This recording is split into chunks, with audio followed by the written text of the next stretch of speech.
마가복음 60강 본문 말씀 6장 7절에서 16절 말씀까지 말씀을 나누겠습니다. 오늘 본문은 이렇게 시작합니다. 12제자를 부르사 둘씩 보내시며, 그리고 6장 8절에 명하시되 여행을 위하여 지팡이 외에는 양식이나 배낭이나 전대의 돈이나 아무것도 가지지 말며 9절에 신만 신고 두벌 옷도 입지 말라 하시고, 이렇게 해서 12제자를 파송하시는 장면입니다. 우리가 이 본문을 해석할 때 많은 그 목사님들은 이렇게 해석을 해서 설교를 했을 겁니다. 가난하게 살아라. 복음을 전파하는 사람들은 지팡이 외에는 뭐 양식이나 배낭이나 전대의 돈이나 아무것도 가지지 말라라고 설교하시고 가르쳤을 것입니다. 그래서 이 본문을 읽는 이 복음을 전하는 사람들, 목회자나 선교사나 심지어는 신학생들까지도 복음에 헌신하겠다는 사람들은 정말 가난한 것을 자랑으로 여기고 청빈 낙도, 그야말로 자기의 어떤 없음을 아주 높이 사는, 그야말로 무소유 정신, 이런 것들을 많이 가르쳤고 또 그렇게 실천하려고 노력을 했었을 것입니다. 그러나 이 본문은 이런 내용이 아닙니다. 이런 내용이 아니고요. 이 내용은 전혀 다른 내용입니다. 그런 가난하게 살아라, 이런 도덕 윤리, 어떤 율법적인 그런 내용이 아니고, 우리가 본문에서 몇 가지만 찾아보더라도 결코 그런 청빈낙도를 말하는 그러한 내용이 아니라는 걸 알 수가 있습니다. 우선 지팡이를 한번 살펴볼까요? 이 지팡이의 유래가 모세의 지팡이를 우리가 알 수 있죠. 그리고 또 시편 23편에서는 여호와의 막대기가 나를 안위하시나이다. 즉 여호와의 막대기가 나를 지켜줍니다. 모세의 지팡이는 능력의 지팡이, 시편 23편에는 사람을 지켜주는 그런 지팡이. 그런데 이 지팡이를 가장 잘 설명하는 본문은 출애굽기 15장에 마라의 쓴물을 만났을 때 그 쓴물에 나무를 집어 던졌습니다. 그 나무가 들어가자 그 독곡물이 마실 수 있는 단물로 바뀌었습니다. 그래서 이 마라가 마가복음에 의하면 마가복음 15장에서는 이 마라들, 본래는 죽이는 물, 쓴물이었지만 이 십자가 주변에 이 나무를 중심으로 해서 십자가 주변에 남아 있었던 사람들이 마리아들이었습니다. 마라가 변하여 마리아가 된 거죠. 이 마리아의 어원이 마라입니다. 그래서 이 지팡이라는 것은 모세의 능력, 시편 23편에 나를 지켜주시는 그러한 막대기, 그리고 출애굽기 15장에 마라의 담근, 이 정말 쓴 뿌리들, 쓴 물들, 죽일 물들, 독극물들, 이 죄악 덩어리들을 마리아로 바꾸어 주시는 이러한 지팡이, 막대기. 그래서 이 나무의 이 지팡이의 의미는, 그리고 이 지팡이는 또 어떤 지팡이입니까? 이 지팡이는 야곱이 환도뼈가 부러진 다음에 평생 이 나무의 지팡이에 의지해서 살지 않았습니까? 그러니까 그 십자가에 의지해서 살았다는 거죠. 그래서 이 지팡이의 의미는 이렇게 해석할 수가 있습니다. 십자가입니다. 나무만 의지해라. 그 지팡이 외에 아무것도 가지지 말라. 이런 뜻은 십자가만 의지해서 가라는 뜻입니다. 이제 이해가 되시죠? 두 번째, 신발. 이 신이라고 표현하는 것은 신약성서 에베소서 6장 15절에 보면 평안의 복음이 준비한 것으로 신을 신고, 이 전신갑주를 입을 때 신의 의미를 평안의 복음, 이렇게 해석을 냈습니다. 평안의 복음이 준비한 것으로 신을 신고 라고 풀이를 해주고 있습니다. 즉 이 말씀은 사람의 것, 인간에게 의지하지 말고 오직 복음, 이 복음을 마가는 뭐라고 설명하고 있습니까? 마가복음 1장 1절에서 하나님의 아들 예수 그리스도 복음의 시작이다. 즉 하나님의 아들 예수 그리스도만 의지하라는 말입니다. 그 신이 이끄는 대로 가라는 말씀입니다. 예수 그리스도께서 이끄시는 대로 가라. 이게 바로 지금 오늘 본문 말씀이 말씀해주고 있는 그런 내용입니다. 그리고 양식, 이 본문 말씀에 양식이 나오죠. 이 양식을 가져가지 말라고 그랬는데 왜 가져가지 말라고 그랬냐면은 이 양식은 성경에서 대표적인 양식은 어떤 양식이 있습니까? 그것은 바로 만나입니다. 이 만나, 제가 바로 마가복음 58강 그 설교에서 이 두 개의 양식 말씀을 나누지 않았습니까? 그리고 제가 대학로 카페교회 설교할 때도 이 두 개의 양식에 대해서 설교를 했습니다. 이 두 개의 말씀, 즉 이 만나는 하늘에서 내려준 말씀을 의미합니다. 이 말씀 중에 두 개의 양식이 있습니다. 하나는 영의 양식이 있고 하나는 육의 양식이 있습니다. 마태복음 4장 3절에 사람이 떡으로만 살 것이 아니오 할 때 이때는 육의 양식입니다. 그러나 하나님의 입에서 나오는 모든 말씀으로 산다라고 말씀할 때는 영의 양식입니다. 그러니까 이 양식을 양식을 가져가지 말라는 말씀은 즉 하나님의 그 말씀만 가져가라는 뜻입니다. 나무, 그 지팡이에 의지해라. 예수 그리스도의 십자가만 의지하고 그 신은 오직 신발 한 켤레만 가져가라. 그 말씀은 오직 예수 그리스도가 인도하시는 그 길로만 가라. 이런 뜻이고요. 신만 신고 아무것도 가져가지 말라고 그랬지 않습니까? 지팡이와 신만 신고 두 벌 옷도 입지 말라고 그랬습니다.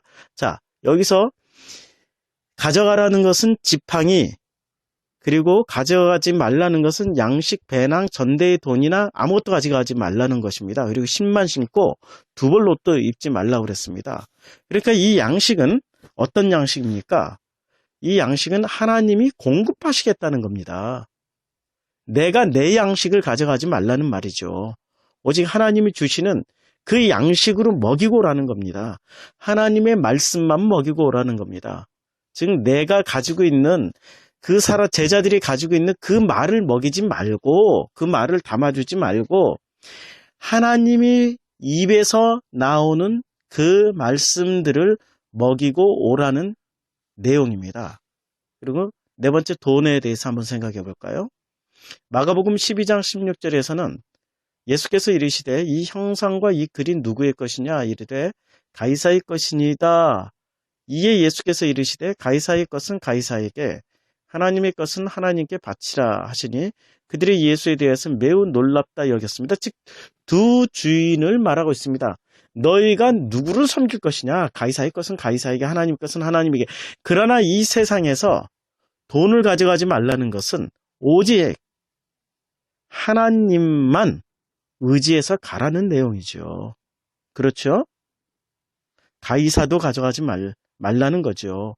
오직 주님만, 나무에만 의지해서, 십자가에만 의지해서 십자가의 신발이 인도하는 대로 자신의 말을 담지 말고 두 개의 양식을 가져가지 말고 오직 주님이 주시는 그 말씀만 전하고 그리고 돈, 가이사의 것에 의지하지 말라는 말씀입니다. 그리고 보낼 때 둘씩 짝지어서 보냈지 않았습니까? 둘씩. 한 사람은 개인입니다. 그러나 한 사람 둘 이상 모여 있으면 그걸 공동체라고 할 수 있습니다. 우리가 이 공동체에 대해서 생각을 많이 해야 되는데요. 우리가 모든 것이 다 공동체로 이루어져 있습니다. 성경에서는 첫 번째 공동체는 삼위일체 하나님이십니다. 홀로 한 분이시지만 이분은 삼위일체의 공동체를 만드신 분이십니다. 그렇지 않습니까? 그리고 우리 교회의 원리도 바로 공동체입니다. 몸은 내 거지만 머리는 예수 그리스도입니다.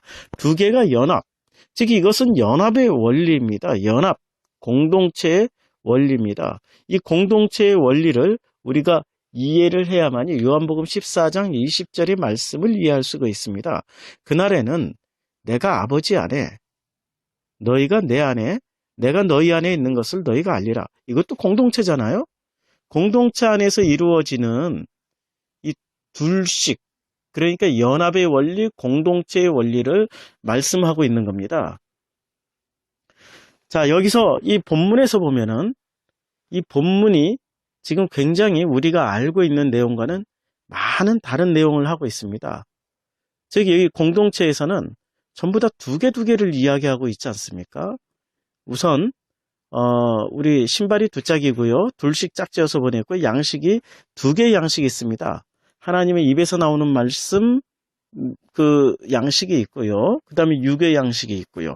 돈도 지금 가이사의 돈이 있고 하나님의 돈이 있다고 그랬습니다. 이 본문에서 지금 중요하게 우리가 생각해야 될 게 2개가 있습니다. 그런데 이 2개의 대표적인 것은 어떤 것이 있습니까? 2개의 대표적인 것은 율법이 있습니다. 이 율법은 2개로 이루어져 있습니다. 이 율법이 이루어져 있는 그 구성 요소는 첫째는 하라는 것과 그 다음에 2번째는 하지 말라는 걸로 이루어져 있습니다. 하라는 것과 하지 말라는 것으로 이루어져 있고요. 그 다음에 예수 그리스도도 2개로 이루어져 있습니다. 예수와 그리스도로 이루어져 있습니다. 그렇죠? 자, 우리가 왜 예수와 그리스도로 이루어져 있는지 한번 살펴볼까요? 이 예수라는 이름은 그때 당시에 굉장히 흔한 이름이었습니다. 우리나라로 치면은 영희와 철수, 뭐 이런 이름이겠죠. 그래서 굉장히 흔한 이름이었습니다. 이런 흔한 이름으로 예수님이 오셨다라는 것은 바로 누구나가 다 해당 사항이 된다라는 이야기입니다. 바로 나 자신이라는 이야기죠. 누구나가 다 해당 사항이 되기 때문에 바로 나라는 이야기입니다. 그리고 그 예수가 바로 십자가에서 못 박히시고 부활하신 후에 우리 주님 승천하셔서 우편에 앉으실 때 그때 그분은 그리스도라는 그러한 이름으로 이제는 불리게 되는 겁니다. 예수와 그리스도, 이분은 같은 분이시지만 삼일체 같은 개념이죠. 그렇죠? 그러나 그 예수 그리스도를 우리는 조금 오늘 본문에서처럼 둘둘씩 이렇게 구분을 좀 하는 시간을 갖겠습니다. 이 예수는 심판받는 하나님이라는 거 아십니까? 예수는 심판받으셔야만 했던 하나님이십니다. 그런데 그 심판은 바로 나를 향한 심판이었고 그 심판을 예수라는 이름의 하나님이 다 받으신 겁니다. 주님은 우선 이 예수라는 이름은 바로 여호수아에서 나오는 이름인데요. 이 여호수아의 뜻은 야훼는 구원이시다. 이런 뜻입니다. 즉 예수라는 의미는 야훼는 구원이시다라는 뜻으로 바로 이 예수님이 그 구원의 사역을 위해서 심판을 당하신 것입니다. 그래서 이 예수가 심판을 당하시면서 바로 그 심판 당할 때 나 혹은 우리라고 생각하는 우리 모든 사람들이 함께 심판을 받은 겁니다. 그래서 이 예수는 나 혹은 우리를 구원하시기 위해서 심판을 받으셨고 그 심판의 자리에서는 하나님조차도 철저하게 예수를 버리셨습니다. 왜냐하면 이 공의와 정의의 하나님이시기 때문에 이 죄를 결코 좌시할 수가 없습니다. 그리고 이 모든 이 내용이 바로 십자가 사건으로 우리 신학은 이야기하고 있습니다. 마가복음 15장 34절에서 이렇게 말씀하고 있습니다. 제9시에 예수께서 크게 소리 지르시되 엘리 엘리 라마 사박다니 하시니 이를 번역하면 나의 하나님 어찌하여 나를 버리셨나이까. 버림받았습니다. 예수님은 버림받으셨습니다. 이게 바로 심판이라는 내용입니다. 이렇게 철저하게 하나님께 버림당하시면서 처절한 최후를 맞이하시는 게 이해가 됩니까? 분명 마가복음은 그 시작을 하나님의 아들 예수 그리스도 복음의 시작이라고 말씀했는데 그 하나님의 아들 예수가 심판을 당했고 그리고 그리스도의 복음이 바로 시작되었다라는 내용을 설명하기 위해서 이 장면이 반드시 있어야 되는 겁니다. 우리는 여기서 잘 살펴야 될 게 바로 예수의 죽음이지 그리스도의 죽음이 아니라는 겁니다. 예수는 심판당하시고 그리고 부활하셨습니다. 부활하신 그분을 우리는 예수 그리스도라고 이름을 부릅니다. 마가복음 16장 6절에 청년이 이르되 놀라지 말라. 너희가 십자가에 못 박히신 나사렛 예수를 찾는구나. 그가 살아나셨고 여기 계시지 아니하니라 라고 말하고 있습니다. 지금 그 마리아들이 무덤에 가서 이제 돌아가신 예수님의 그 시체를 이렇게 뵈려고 찾아갔는데 예수님이 여기 없다는 겁니다. 그리고 그 예수님 여기 계시지 아니한다라고 지금 말씀하고 있습니다.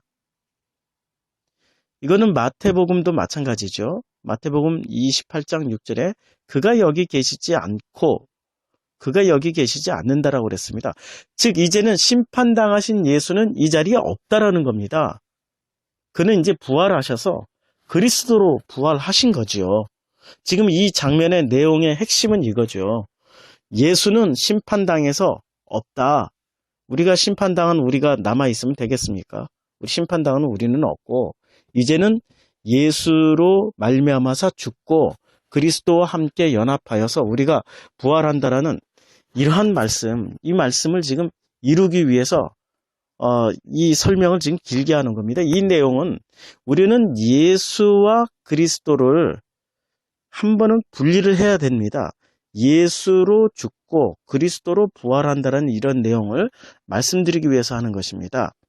자, 우리가 예수로 죽고 그리스도로 부활할 때 비로소 요한복음 14장 20절 말씀을 우리가 이해할 수 있습니다. 그날에는, 그날이라고 그랬습니다. 그런데 이 그날은 어떤 날입니까?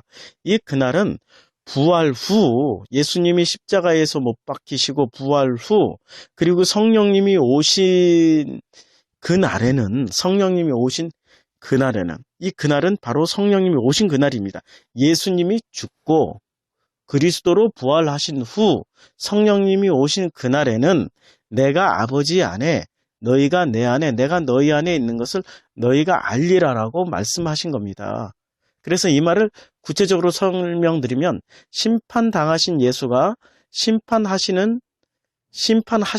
아버지 안에 그리고 심판당할 우리가 아버지께 심판당하셨던 예수 안에 그리고 내가 너희 안에 즉 그리스도가 된 우리가 전부 다 이 기름 부음 받은 사람들이죠. 구약으로 치면은 기름 부음 받은 사람들, 선지자와 왕과 제사장에게 기름 부어 주시잖아요. 그리스도라는 의미가 기름 부음 받은 자잖아요. 그러니까 기름 부음 받은 우리가 심판당할 너희 안에 있는 것을 알으라고 이렇게 말씀하신 겁니다. 이게 도대체 무슨 얘기일까요? 성경은 창세기부터 계시록까지 예수님만 이야기하고 있습니다. 이 이야기가 바로 이런 내용입니다. 애굽. 이 애굽은 무엇을 상징하고 있습니까? 이 애굽은 세상에서의 어떤 그 세상을 의미하고 있지 않습니까? 이 애굽은 세상을 의미하고 있습니다. 그리고 애굽에서 광야로 나왔습니다. 이 광야는 어떤 걸 상징하고 있죠? 교회입니다. 그러니까 이 세상을 살아갔던 우리 세속적인 사람들이 그 애굽에서 나와 광야로 들어갔다라는 것은 즉 교회를 출석한다. 신앙인으로 이제는 비로소 살아야 된다. 건너가야 된다라는 그런 뜻이죠. 그런데 어떻게 애굽에서 나와서 광야로 갔습니까? 그것은 유월절 양의 피를 바르고 유월절 양의 고기를 먹었습니다. 심판을 당한 그 예수의 피를 통해서 홍해를 비로소 건널 수 있게 된 겁니다. 예수의 피를 안 바른 사람은 홍해를 못 건넜죠. 그렇죠? 그래서 애굽 땅에서 예수라는 고기와 피를 먹은 사람은 그 심판의 바다가 길을 열어서 건너가게 했지만 그러나 그 양과 피를 먹지 못한 바로의 군대들은 그 홍해를 건너려고 시도했지만 결국엔 물에 다 빠져 죽게 되는 이 결과를 맞이하게 됐습니다. 그래서 우리는 이 세상에서 예수 그리스도의 그 보혈을 통하여서 십자가, 그 나무를 통하여서 비로소 광야로 나오게 된 존재들이라는 겁니다. 우리는 그 광야에 나와서 이제는 배워야 되는데 무엇을 배웁니까? 그것은 만나를 통해서 배우게 되죠. 만나. 그리고 십계명을 통해서 배우게 되고요. 그리고 이 장막을 통해서 배웠고요. 그리고 장대 위에 매달린 노뱀을 통해서 배웠고요. 우리가 이 광야에서 우리를 가르쳤던 도구들이 몇 개가 있지요. 그것 중에 대표적인 것이 바로 장막, 십계명 이런 것들입니다. 그런데 이 모든 것들이 사실은 다 예수 그리스도를 설명하는 겁니다. 장대 위에 매달린 놋뱀도 예수 그리스도를 설명하는 것이고요. 십계명도 예수 그리스도를 설명하는 것이고요. 장막도 예수 그리스도를 설명하는 것입니다. 이걸 통해서 광야교회에서는 예수 그리스도를 가르쳤던 겁니다. 그런데 인류는 이것마저도 다 왜곡시켜버리고 비틀어버립니다. 어떻게 왜곡시키고 비틀어버리냐면 예수 그리스도를 알으라고 주셨던 것들을 이렇게 바꾸어버렸습니다. 십계명은 율법이잖아요. 십계명은 율법으로 주셨지 않습니까? 그런데 그 율법을 주실 때 두 가지의 원칙으로 주셨죠. 율법은 꼭 두 가지입니다. 하나는 하라, 지켜라. 그리고 나머지는 하지 말라라는 명령, 그 명령으로 주신 겁니다. 그런데 사람들은 그 광야에서 하라와 하지 말라의 명령을 몽땅 다 이 선악과 따먹는 에너지로 자신들이 하고 자신들이 하지 않는 것으로 지키려고 했습니다. 그렇잖아요?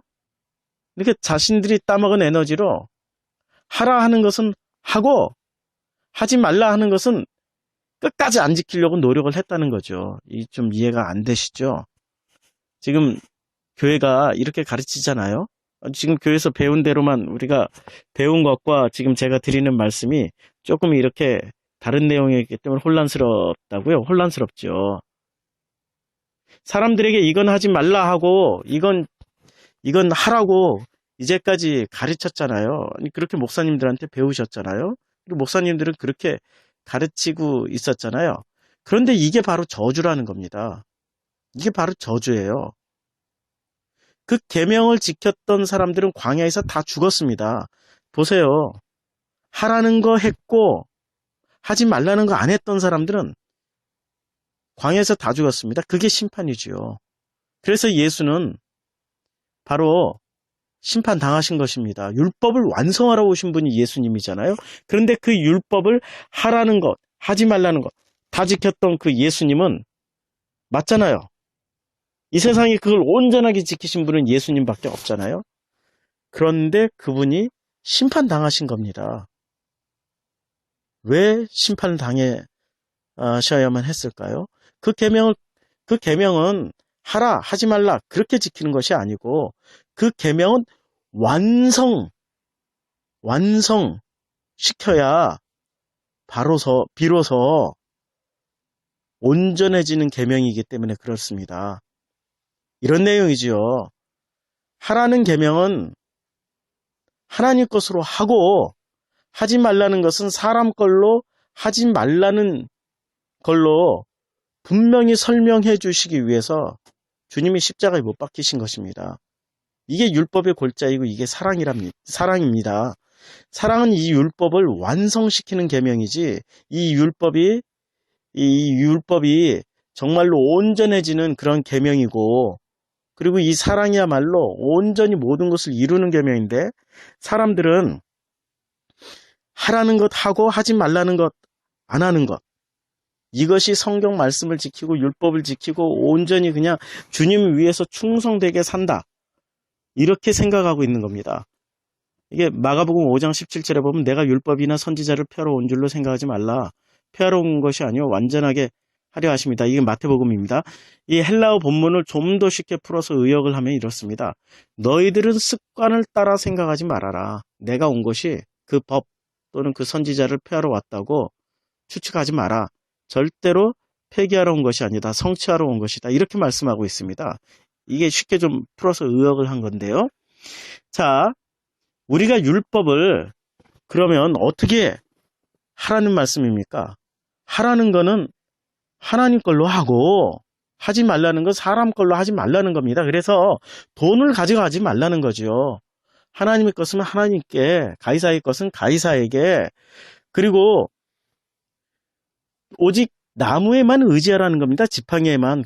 그 신발이 인도하는 대로만 가라는 겁니다. 이게 지금 주님이 하시고자 하는 그런 말씀의 내용입니다. 자, 우리가 그 이 율법에 있어서 그러면 사람들은 어떻게 하고 있습니까? 그 율법을 하지 말라는 것은 철저하게 사람들의 것으로 하지 말라는 거죠. 하라는 것은 하나님의 것만 하라는 겁니다. 그런데 인간은 어떻게 하고 있습니까? 인간은 지금 어떻게 하고 있죠? 인간은 전부 다 자기가 주인공이 되어서 자기가 주체가 되어가지고 모든 것이 하나님의 것으로 하고 인간의 것으로 하지 말라는데 인간의 것으로 다 해버리고 다 하지 않고 있습니다. 이게 지금 율법을 지키는 사람들의 모습입니다. 이것을 하지 말라는 거죠. 이것을. 자, 그러면 여기서 하나님의 것으로 하고 인간의 것으로 하지 말라고 그랬는데 하나님의 것은 무엇입니까? 하나님의 것은 바로 예수 그리스도입니다. 인간의 것은 인간의 노력의 행위야 결과물이고요. 그래서 여기서 우리는 예수 그리스도로는 하고 나의 노력, 내가 주어가 되고 내가 주체가 되고 내가 주인공이 돼서 하는 것은 하지 말라는 겁니다. 이것을 가르치기 위해서 광야에서 여러 가지 것들을 하나님이 허락을 해주셨는데 그 중에 하나가 장막을 중심으로 한 제사 제도를 하나님이 우리 인간들에게 주셨습니다. 그래서 그 장막을 중심으로 한 제사 제도, 이걸 통해서 우리는 예수 그리스도를 배우고 예수 그리스도로 하라는 것을 우리는 지금 각인을 시켜야 되는 겁니다. 이 교회에서 배워야 될 게 바로 그걸 배워야 되는 거죠. 그런데 교회에서 이 표면적인 그 말씀을 해석을 해서 뭐 지팡이만 가져가고 양식이나 전대나 뭐 이런 거 가져가지 말라고 그랬다고 가난하게 살자고 이런 식으로 해석해 주면은 곤란하죠. 그거는 종교죠. 교회가 아닙니다. 그 교회의 존재, 목적 자체를 상실하는 겁니다. 교회는 예수 그리스도를 가르쳐 주는 거죠. 그 예수 그리스도를 가르쳐 주기 위해서 지금 주님은 제자들을 둘씩 모아서 연합의 그 원리를 가르쳐 주기 위해서 공동체를 이루어서 이렇게 둘씩 파송하신 겁니다. 그 파송하는데 그것을 제대로 가르쳐 주기 위해서 우리는 지금 구약 성경을 다 이렇게 찾아서 설명을 하고 있습니다. 이게 성경으로 풀어야지요. 성경을 철학이나 어떤 이 세속의 논리로 풀어나가는 것이 좀 지적인 것처럼 보이죠. 그러나 그것은 지식일 뿐에 불과하고요. 진짜는 성경은 성경으로 풀고 그 성경으로 푸는 그 반드시 목적 지점은 예수 그리스도로 풀어야 됩니다. 그래서 구약에서는 이 장막을 주셨잖아요. 이 광야에서. 그 장막은 바로 제사 제도를 통해서 예수 그리스도를 배우라는 겁니다. 이 장막을 무엇을 상징합니까? 예배를 통해서 예수 그리스도가 누군지를 가르쳐 주는데요. 그걸 가르쳐 주시기 위해서 장막이 완성되었을 때 이 주님은 세퀴나의 영광으로 그 장막에 임재를 했습니다. 그것을 사람들은 참된 예배라고 우리가 알고 있지 않습니까? 주님이 임재하시는 예배. 그 장막이 완성되었을 때 그 장막에서 드려질 예배는 하나님의 영광의 임재가 함께 하시는 그 예배, 그것을 말씀해 주시기 위해서 빽빽한 구름으로 그 세퀴나의 영광으로 그 장막에 임재를 하신 겁니다. 그런데 사람들은 그 예수 그리스도를 통하여서 하나님의 말씀을 하라. 그리고 사람의 것으로 하지 말라. 이것을 다 뒤집어 엎어버립니다. 뒤집어 엎어가지고 예배도 그런 식으로 뒤집어서 결국에는 사람을 위해서만 예배를 드리게 됩니다. 이 예수 그리스도로 하나님께 드리는 예배가 아니고요. 이것을 어떻게 설명하고 있습니까? 그 장막을 오해와 무지로 그냥 그 뜰만 밟았습니다. 호세아 5장 1절에서부터 보면은 그때 당시에 그러니까 이 광야 때 하나님이 주신 이 제사 제도를 전부 다 엉터리로 만들어 놓은 그 결과물들이 나옵니다. 이 제사는 이 제사 제도를 통해서 우리가 무엇을 배우는 겁니까? 바로 예수 그리스도를 배우는 거지 않습니까? 그런데 사람들은 예수 그리스도를 배우라고 줬던 그 장막과 제사들을 통해 가지고 사람들은 습관적인 거, 어떤 자기 자신의 어떤 것들을 표현하는 거, 여기에 더 집중해 버렸습니다. 자, 호세아 5장 1절 보면은 제사장들아 이를 들으라 이스라엘 족속들아 깨달으라 왕족들아 귀를 기울이라 너에게 심판이 있나니 너희가 미스바에 대해 올무가 되며 답을 위해 친 그물이 됨이라. 심판이 있겠다고 했습니다. 도대체 어떤 사람들에게 심판이 있게 되며 또 어떤 사람들이 올무가 되며 또 어떤 사람들이 그물이 되는 건지 2절부터 설명을 해주고 있습니다. 호세아 5장 2절 패역자가 살육죄에 깊이 빠졌으며 내가 그들을 다 벌하노라. 이 패역자는 어떤 사람들입니까? 이 패역자는 제사장들아 들으라 이를 들으라 이스라엘 족속들아 깨달으라 왕족들아 귀를 기울이라 너희에게 심판이 있나니. 그러니까 이 패역자는 누구를 말하고 있습니까? 제사장, 이스라엘 족속들, 왕족들. 한마디로 요즘 말로 치면은 어디가 되겠습니까? 바로 우리 예수 믿는 우리 교회를 향한 말씀이기도 하시죠. 이 패역자가 살육죄에 깊이 빠졌다라고 그랬습니다. 제사는 뜻도 모르고 드리는 것이 바로 죄입니다. 이것을 살육죄라고 합니다. 왜 본문은 살육이라고 표현하느냐면요.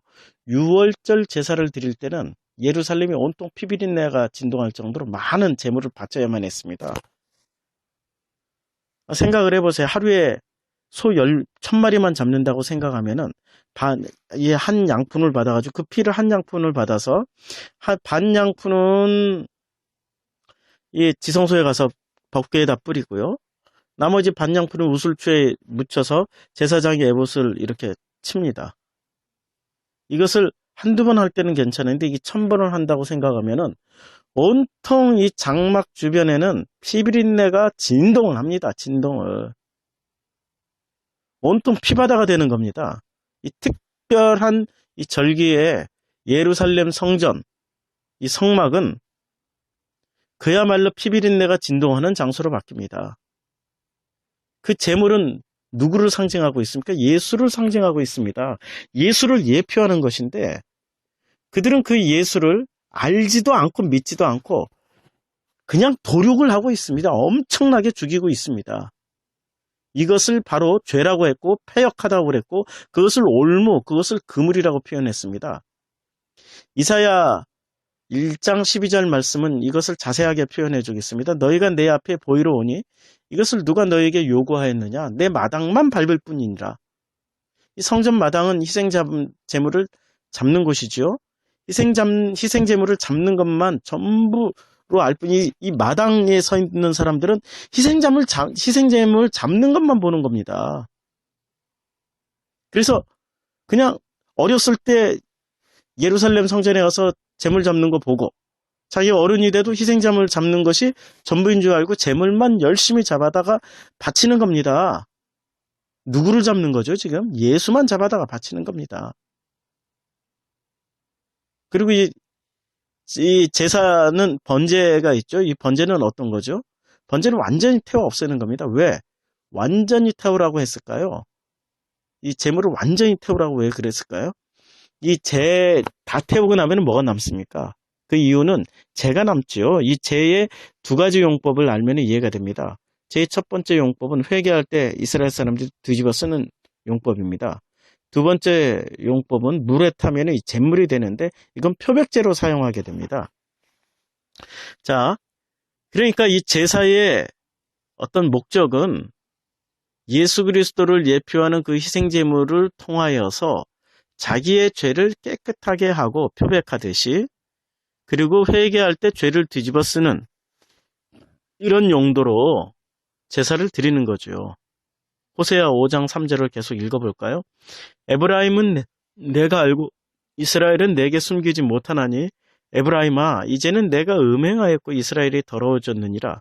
그래서 음행하였다라는 말씀이 나오고 있습니다. 희생제사의 목적도 모르고 제사만 드리는 것, 그게 바로 음행죄입니다. 아니, 예수 그리스도를 모르고 예배 드리는 것, 그게 바로 음행죄라는 거죠. 그게 바로 간음죄입니다. 목적도 모르고 재물만 도륙하는 거, 그게 바로 음행죄입니다. 목적만 모르고 십자가만 섬기는 것, 그게 바로 음행죄라는 거죠. 아니, 예수 그리스도의 그 참 의미를 알아야 비로소 예배가 살아나고 비로소 그 예수를 더 이상 죽이지 않는, 도륙하지 않는 그런 죄를 멈춘다라는 얘기입니다. 예배에 예수 그리스도의 참 의미는 이게 온데간데 없이 사라지고, 어떤 예배는 처음부터 끝까지 이 찬양으로만 하는 예배가 있지 않습니까?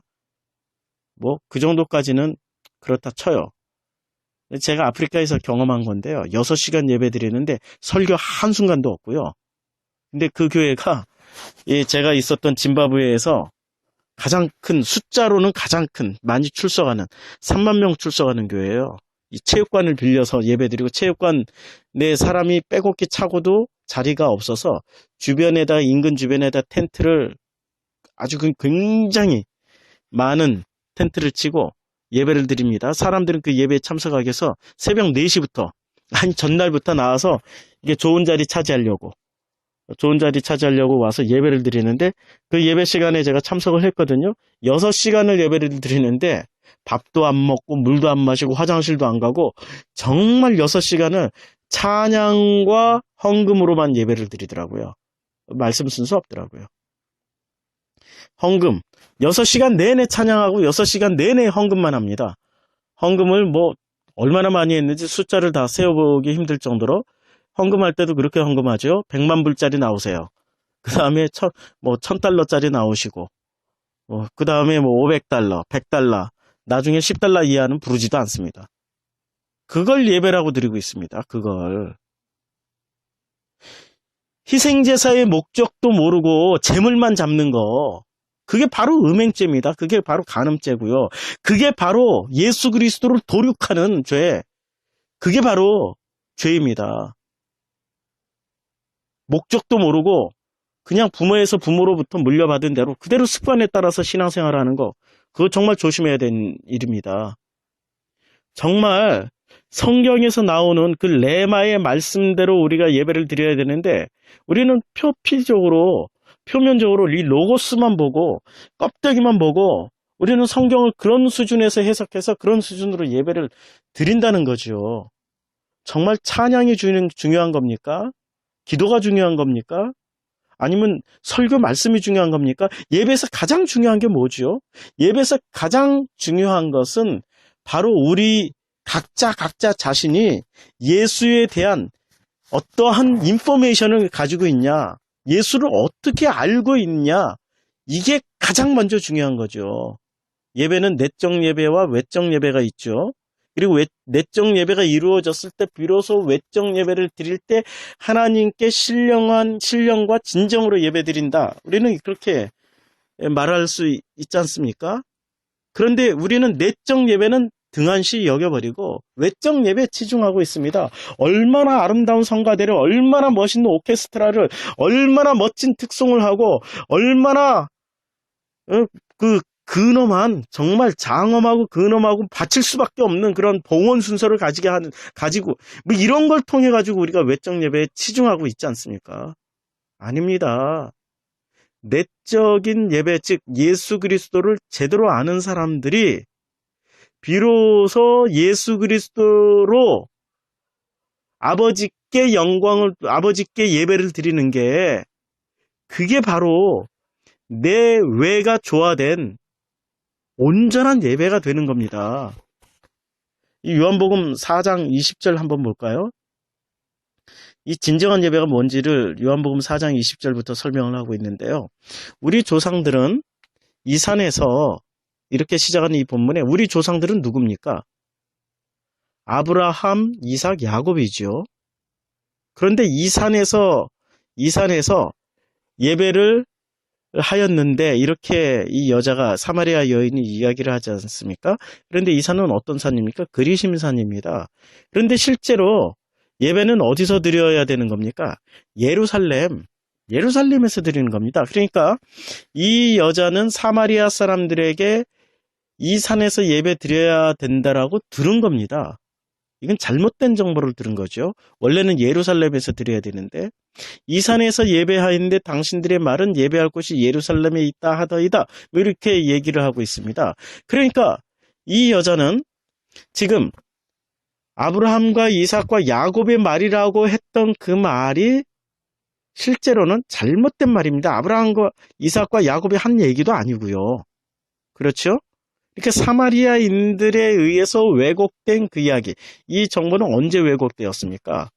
바로 남유다 북이스라엘이 분열되었을 때, 그때 이 북이스라엘에서 남유다의 예루살렘 성전으로 예배드리러 가는 자기네들 백성이 갔다가 안 돌아버리면 안 되잖아요. 그러니까 그리심산에다가 똑같이 예루살렘 성전과 똑같이 이 성전을 지어버린 겁니다.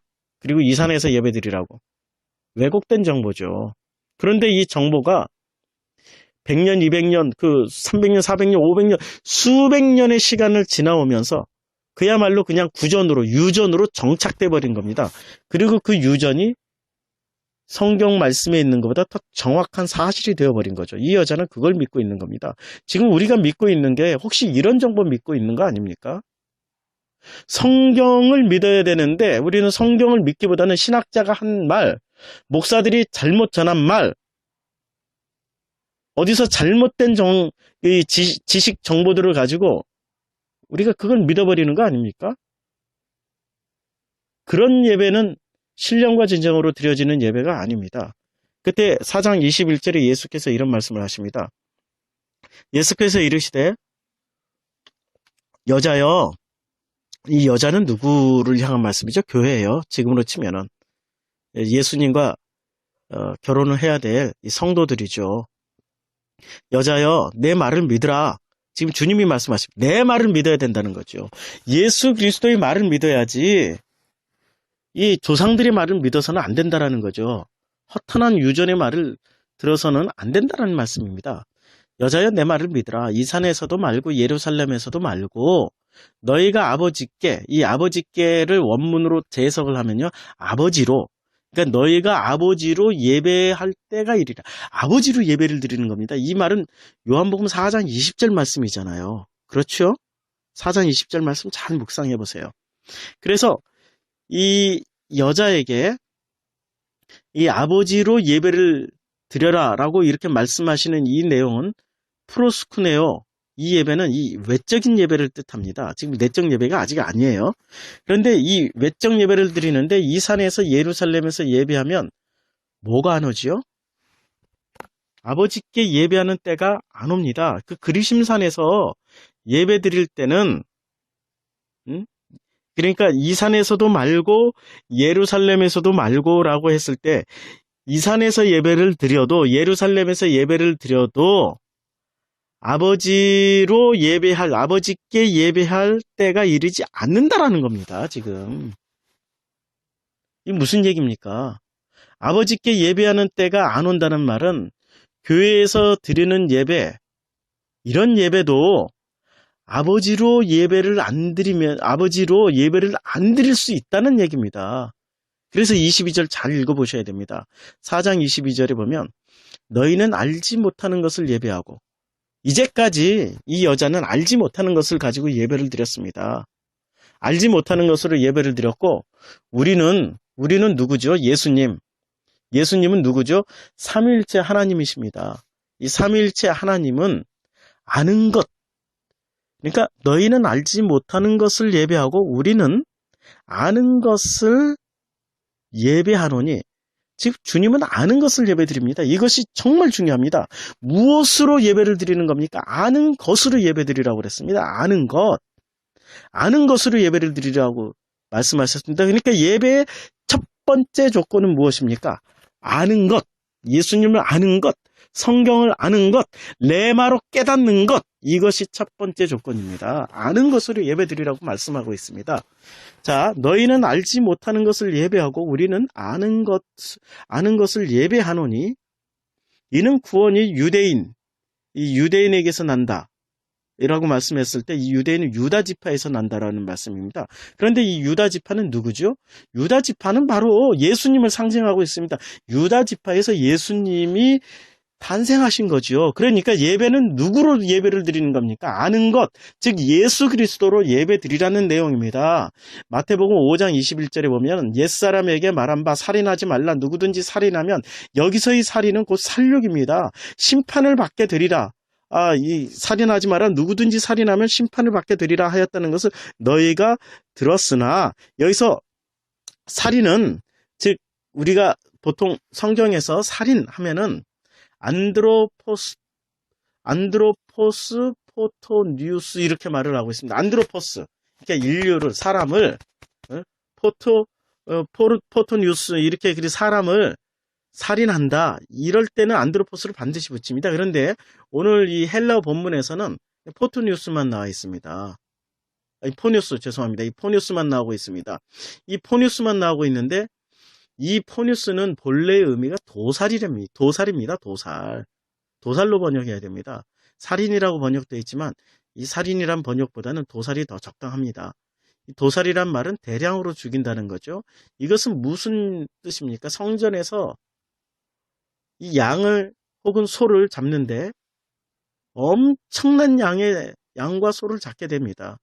이럴 때 그 모습을 도살이라고 합니다. 그러니까 희생제물을 왜 잡는지를 모르고 희생제물을 예수라고 생각하고 잡으면 그것은 도살이 아니죠. 그런데 예수를 예표하는 것을 모르고 그냥 습관에 따라서 희생제물, 양과 소를 잡아버립니다. 완전 피바다를 만드는 거죠. 이것을 보고 도살이라고 하는 겁니다. 그러니까 살인하지 말라. 이 말은 더 이상 도살하지 말라. 이런 내용입니다.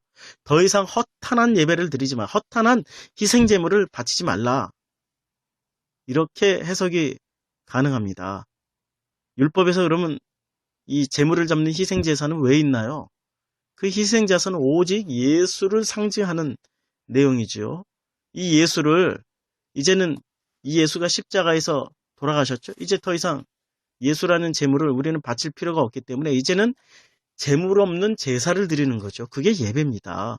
이 예배를 드릴 때는 우리는 그래서 예수로 예배를 드리고 예수를 통하여서 아버지께로 예배를 드린다면은 그 예배는 신령과 진정한 예배가 되는데 예수 없는 예배를 드리면은 그 예배는 그냥 도살장과 같은 이런 피바다만 되는 더 이상 제물 바치지 마라. 이사야에서 그렇게 말씀하고 있는 그런 예배를 드리는 겁니다. 4장 23절 요한복음 4장 23절입니다. 아버지께 참되게 예배하는 자들은 영과 진리로 예배할 때가 오나니 곧 이때라.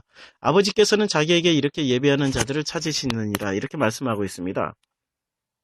아버지께 예배드리는 자를 찾는다. 아버지로 예배드리는 자들을 주님은 찾으신다고 그랬습니다. 어떤 사람들을 찾는다는 얘기입니까? 예수 그리스도가 레마가 된 사람들을 찾는다는 얘기입니다. 그래서 신령과 진정이 된 사람은 아버지로 드리는 예배가 된다는 겁니다. 아버지께 드리는 예배자가 된다는 거죠. 그런데 신령과 진정이 안 된 사람들이 아버지께 예배 드린다. 아버지는 그런 예배 안 받으시죠. 4장 24절 보면은 하나님은 영이시니 예배하는 자가 영과 진리로 예배할지니라 라고 말씀하는데 이때 영과 진리 즉 예수 그리스도 하나님은 영이시니 이제는 예수 그리스도 23절에서 예수 그리스도로 말미암아서 신령과 진정이 된 사람들은 아버지께 예배 드릴 수 있는 자격 조건이 갖추어진 겁니다.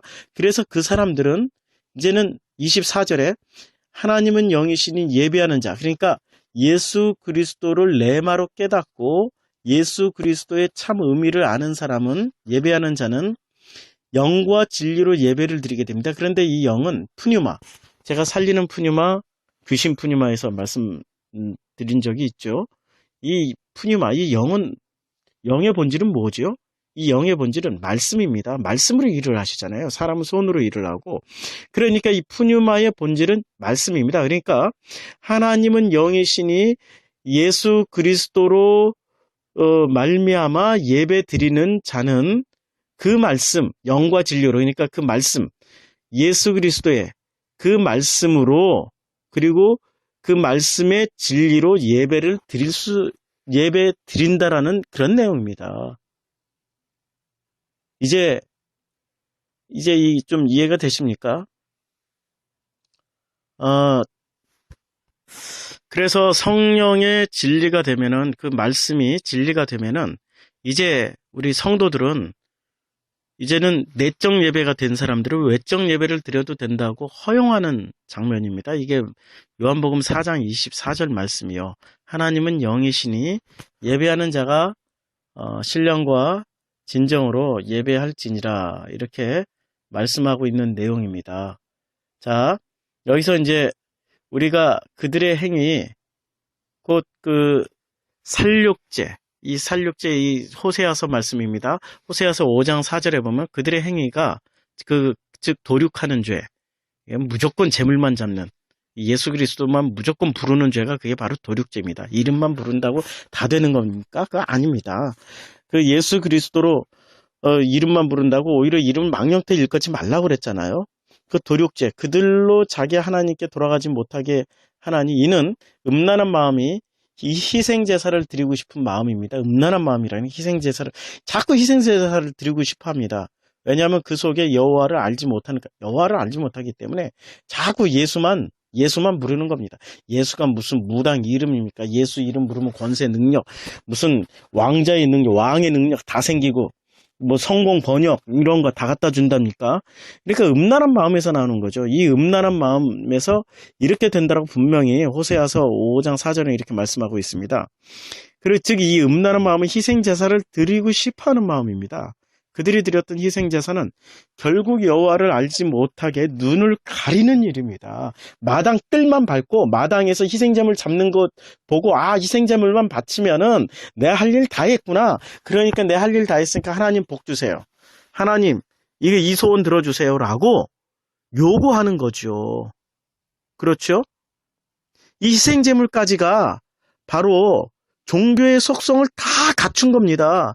전 세계 모든 제사에 희생제물 없는 제사가 어디 있습니까? 모든 제사에, 이 과거의 기록들 보세요. 다 희생제물이 있습니다. 희생제사 드립니다. 잉카 제국에서는 얼마나 많은 사람들을 산 제물로 바쳤습니까? 결국 지금도 사람들은 희생제물을 바치고 있지 않습니까? 교회 내에서. 그것이 바로 자기 자녀들 신학교 보내고 목회자 만드는 거, 그리고 심지어는 자기 목숨까지도 바친다고 이렇게 하나님 앞에 기도하는 사람들 많지 않습니까? 하나님은 당신들 목숨 안 받으세요. 예수 그리스도 그분만 받으십니다. 양 아무리 잡아도 그 양 안 받습니다. 소 아무리 잡아도 소 안 받습니다. 예수 그리스도만 받습니다.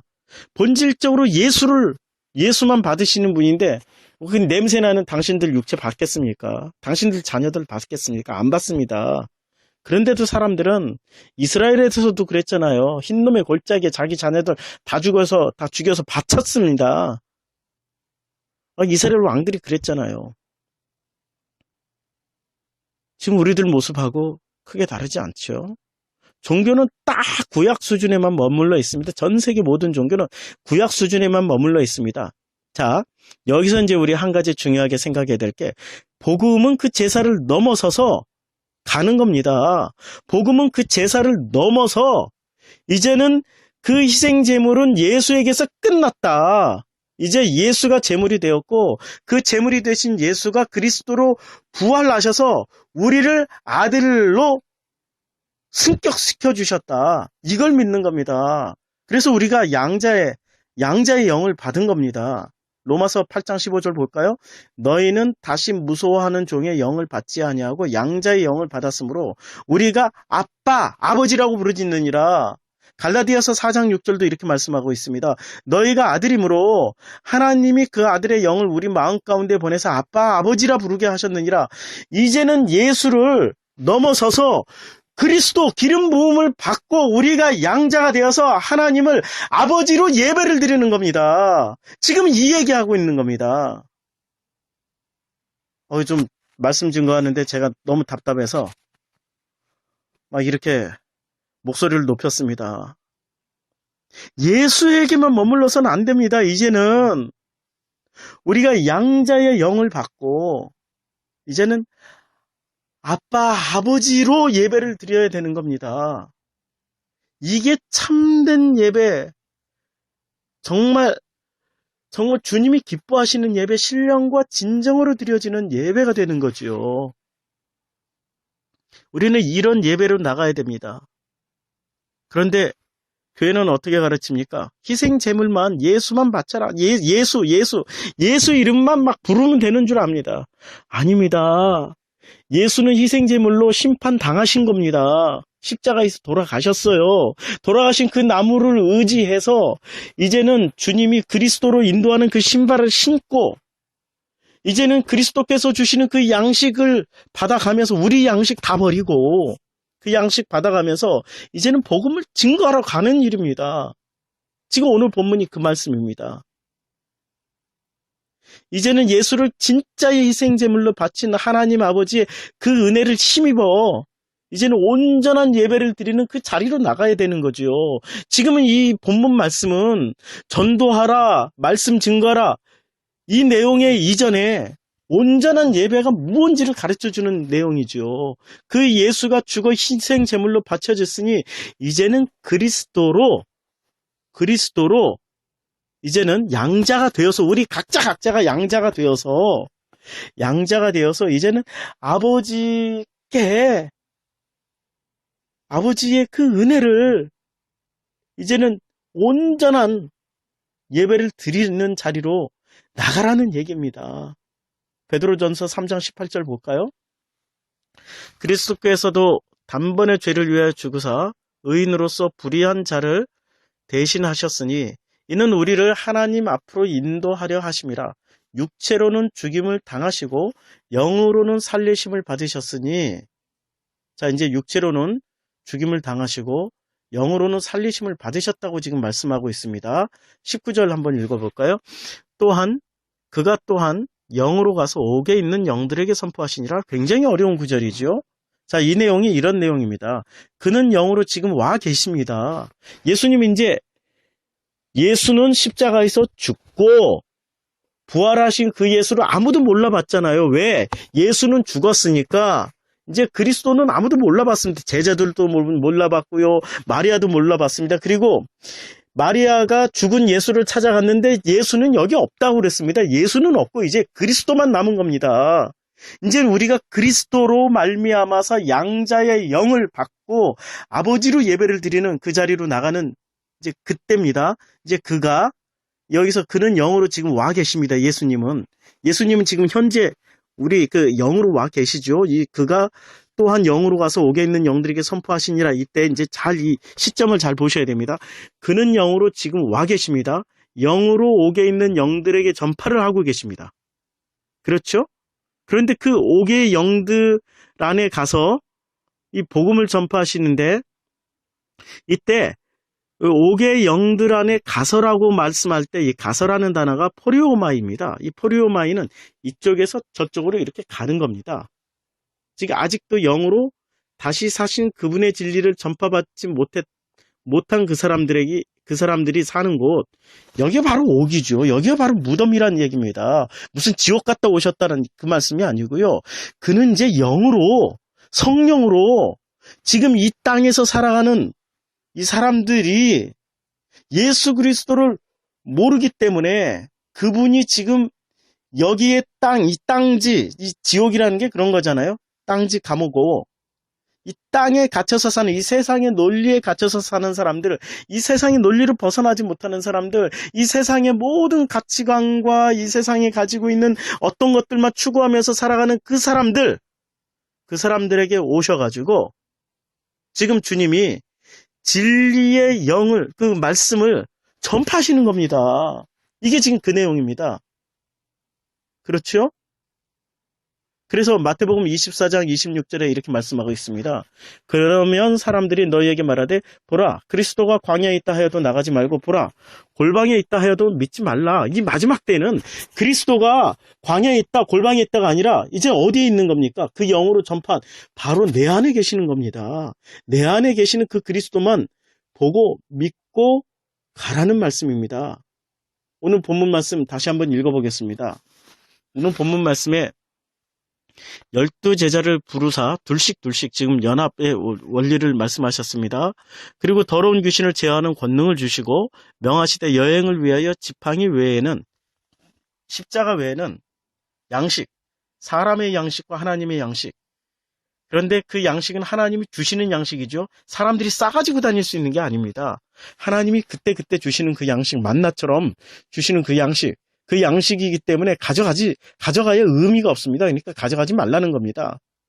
그리고 배낭이나 전대의 돈이나 전부 다 부주인이죠. 가져가지 말고 10만 신고 그게 에베소서 말씀이 있죠. 그리스도의 복음의 신입니다. 그 10만 신고 두 벌 옷도 입지 말라 하시고 그리고 또 이르시되 어디든지 누구의 집에 들어가거든 그것을 떠나기까지 거기서 유하면서 말씀을 예배를 드리라는 겁니다. 예배를. 예수 그리스도를 가르치라는 겁니다. 내적 예배를 먼저 이루라는 말씀입니다. 그런데 어느 곳에서든지 너희를 영접하지 아니하고 너희 말을 듣지도 아니하거든 거기서 나갈 때 발 아래 먼지를 떨어버려. 발 아래 먼지. 발 아래 붙은 먼지가 뭐죠? 가루 흙. 흙이니 흙으로 돌아가라는 얘기입니다. 그냥. 그들에게 증거를 삼으라 하시니 제자들이 나가서 회개하라 전파하고 제자들이 비로소 나가서 회개하라 전파하고 많은 귀신을 쫓아내며 많은 병자들에게 기름을 발라 고치더라. 이렇게 말씀하고 있습니다. 우리가 이 말씀을 단순히 그냥 전도했다 이런 차원으로 이해하기보다는요. 정말 내적 예배를 이루는 이 첫걸음, 내적 예배를 이루어야 비로소 외적 예배가 이루어지고 그리고 내적 예배가 이루어진 그 사람들이 비로소 외적 예배를 드릴 때 신령과 진정으로 드려지는 그 예배가 이루어지는 원리를 지금 말씀하고 있습니다. 우리가 주일날 많은 장소에서 예배가 드려지지요. 그런데 그 예배가 예수 그리스도 정말 예수 그리스도로 예배 드려지는 겁니까? 아니면 예수 십자가만 그냥 그 희생제물 십자가에 그 도륙하듯이 예수 이름만 부르고 그리고 그 예수 이름을 부르면서 그 예수의 이름을 열심히 부르면서 무엇을 취하는 겁니까? 자기 능력을 취하는 거죠. 그것이 능력이 되지 않습니까? 그 예수 이름 부르면 헌금하죠. 예수 이름 부르면은 정말 되잖아요. 그렇잖아요. 그걸 능력으로 취해버리니까 거기에 무슨 신령과 진정이 있습니까? 이제 십자가에서 단 한 번의 제사를 드리신 그 예수, 이제는 그것을 우리 마음으로 믿고 이제는 그리스도로 부활하신 그 예수 그리스도를 통하여서 이제는 그 영이 우리에게 지금 오셔서 옥에 갇혀있는 우리 영들에게 선포하는 그 말씀을 듣고 이제는 그 진리 안에서 깨어나서 잠자는 자처럼 일어나서 이제는 복음을 전하는 거, 그 흘려주는 거죠. 프로시쿠마이. 그런 길까지 나가시기를 주님의 이름으로 축원합니다. 기도하겠습니다.